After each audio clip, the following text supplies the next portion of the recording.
Happy Friday evening from Neri.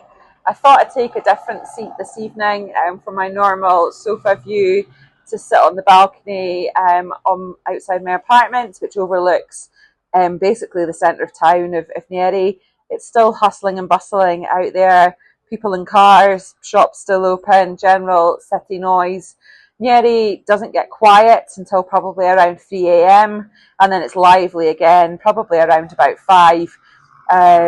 So it takes a bit of getting used to because you can hear the traffic and the noise all through the night, but you do get used to it. Today we spent the day in Chumvie, which is around a 3-hour drive from Neri.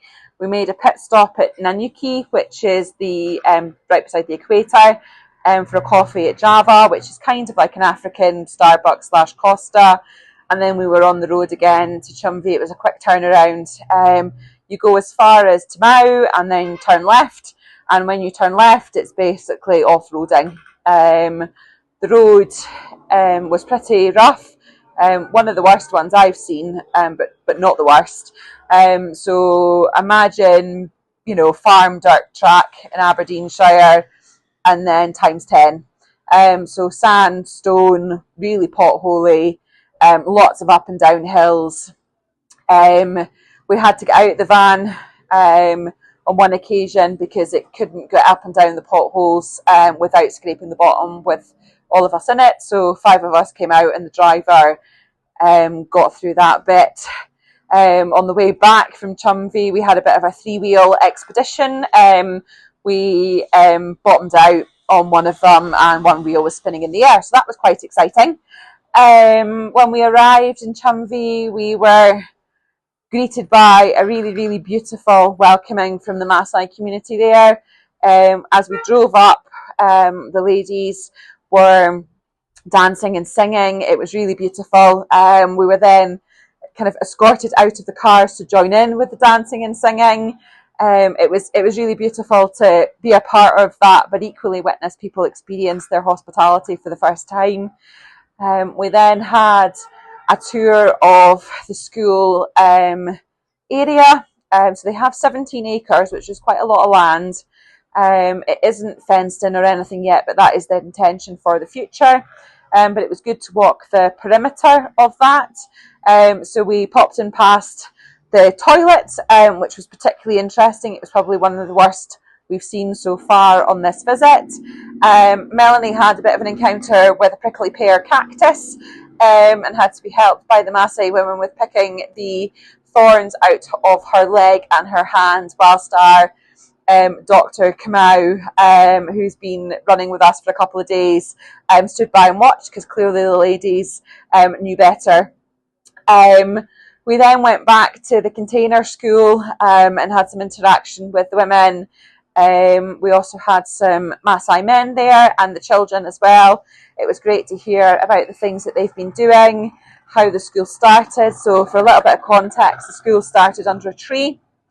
Then it moved into a corrugated iron building.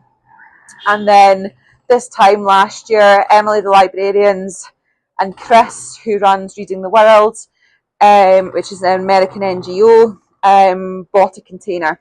The container was brought up to Chumvie by lorry, and then the librarian crew worked on it, getting it ready to be a classroom, and it's actually a really, really great space.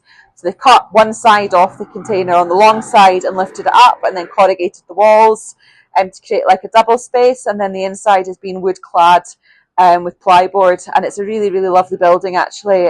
Clearly the teaching staff there really enjoy it. We were able to have conversation with the 2 teachers that teach basically the nursery PP1, PP2, and then also one of the teachers who teaches adult literacy to the Maasai women as well. So that was really good. We have decided as a group of 6 that we, on behalf of Aberdeenshire CLD service, would sponsor the building of a new toilet for the school. It's reasonably cheap. We have the money within our budget. We feel that the school at the moment has everything it needs with the exception of a decent toilet. The toilet that was there was not particularly pleasant. It was basically just a hole in the ground, the walls made from feed sacks. So the children have no privacy while they're going to the loo. It's pretty much open to the elements, and quite frankly, it stunk. We will make a financial transaction with Emily at some point before we leave, and she will ensure the overseeing of the project on our behalf. And we'll send regular updates, which hopefully we will also be able to share with you guys once the toilet is up and running. What we hope will be there will be a semi-permanent structure. It was a really, really great day. We had a wonderful time. I think it will take everybody a couple of days just to kind of decompress and, you know, think about the impact and the things that we spoke about and the things that we saw, and actually how welcoming that community was with very little. We were also able to experience just a little bit of Maasai culture. So the women have built a manyata, which is like a Maasai house made of mud.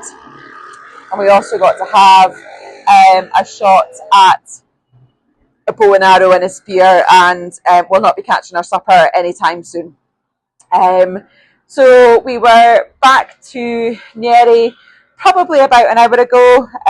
It's just before 9 o'clock here. Yes, it's about 5 to 9. So we've been back about an hour. It's my intention just to decompress a little bit. I'm keeping a little bit of a paper diary as well, and I didn't do yesterday because I was so tired, so I've got 2 days to catch up on. Rub some aloe vera on my sunburn because it's very, very sore, particularly on my hand, and then head to bed as we have an early morning start for our fun day at the Travelling Librarians compound, Camp Silva in Chaka, which we're all really looking forward to. So we'll catch up then. So it's good night from me. Happy Friday night to everybody in Aberdeenshire. It's great speaking to you. Catch you soon.